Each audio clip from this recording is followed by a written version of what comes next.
அல் குர்ஆனின் திருவசனங்கள் தமிழ் மொழிபெயர்ப்பில் சபிக்கப்பட்டு விரட்டப்பட்ட ஷைத்தானின் தீங்கை விட்டும் அல்லாஹுவிடம் பாதுகாப்பு தேடுகிறேன்.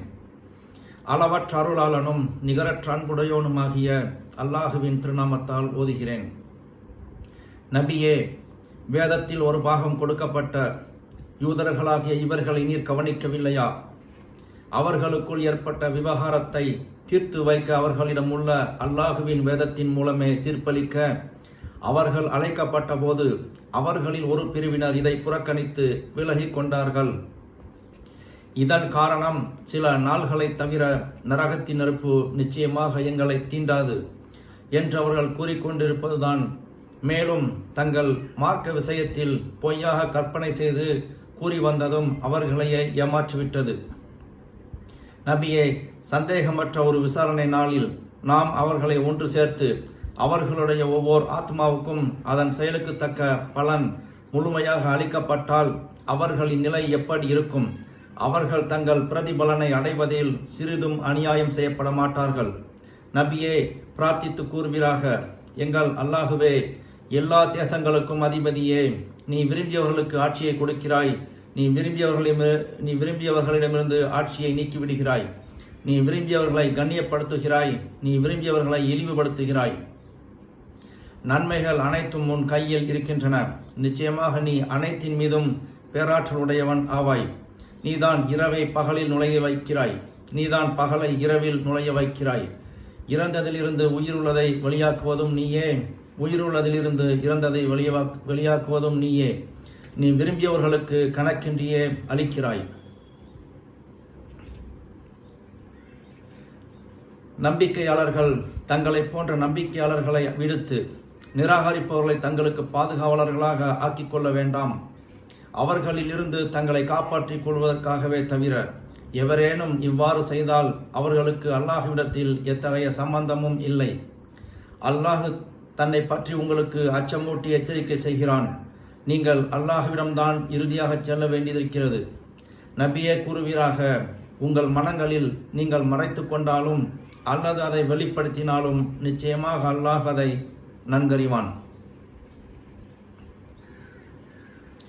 இது மட்டிலுமா, வானங்களிலும் உள்ளவற்றையும் பூமியில் உள்ளவற்றையும் அவன் அறிகிறான். அறிவது மட்டுமல்ல, அல்லாஹ் இவை அனைத்தின் மீதும் பேராற்றலுடையவன்.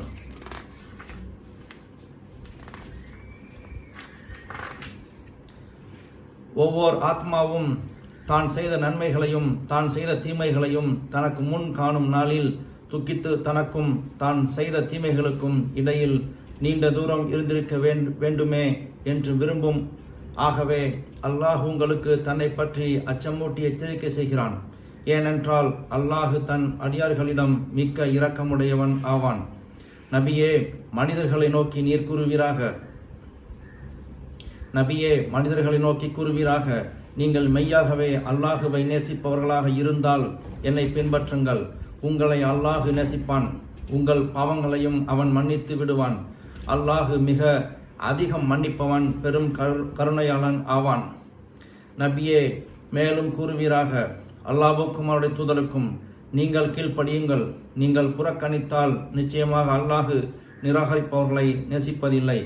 நிச்சயமாக அல்லாஹ் ஆதமையும் அவருக்கு பின்னர் நூகையும் இப்ராஹிமுடைய குடும்பத்தையும் இம்ரானுடைய குடும்பத்தையும் அகிலத்தாரை விட மேலாக உயர்வாக தேர்ந்தெடுத்தான்.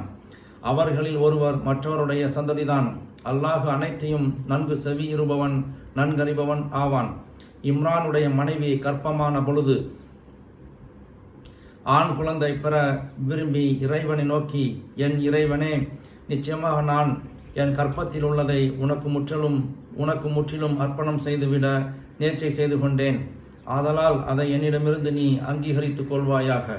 நிச்சயமாக நீதான் பிரார்த்தனைகளை நன்கு செவியுறுபவன், மனதில் உள்ளவற்றை நன்கறிபவன் என்று பிரார்த்தித்து கூறிய பின் அவர் தன் விருப்பத்திற்கு மாறாக ஒரு பெண் குழந்தையை பெற்றெடுத்த போது, என் இறைவனே, நான் ஒரு பெண்ணையே பெற்றேன் என்று கூறினார். ஆயினும் அவர் விரும்பிய ஆண் இந்த பெண்ணை போன்றதல்ல என்பதை அல்லாஹுதான் நன்கறிவான். பிறகு இம்ரானின் மனைவி, நிச்சயமாக நான் அதற்கு மரியம் என பெயரிட்டேன். அதையும் அதன் சந்ததியையும் விரட்டப்பட்ட சைத்தானின் வஞ்சனையிலிருந்து நீ காப்பாற்ற உன்னிடம் பிரார்த்திக்கிறேன் என்றார். ஆகவே அவருடைய இறைவன் அதை அன்பாய் அங்கீகரித்து பரிசுத்தமாகவும் அழகாகவும் அதை வளரச் செய்து அதை வளர்க்க ஜக்கரியா பொறுப்பேற்றுக் கொள்ளுமாறும் செய்தான். ஜக்கரியா பிள்ளை இருந்த மாடத்திற்குள் நுழையும் போதெல்லாம் அவளிடத்தில் ஏதேனும் உணவுப் பொருள் இருப்பதைக் கண்டு, மரியமே, இது உனக்கு ஏது, எங்கிருந்து வந்தது என்று கேட்டார். அதற்கு அவள், இது அல்லாஹுவிடமிருந்துதான் வருகிறது என்றாள். நிச்சயமாக அல்லாஹு தான் விரும்பியவர்களுக்கு அளவின்றியே உணவளிக்கிறான் என்று கூறுவாள்.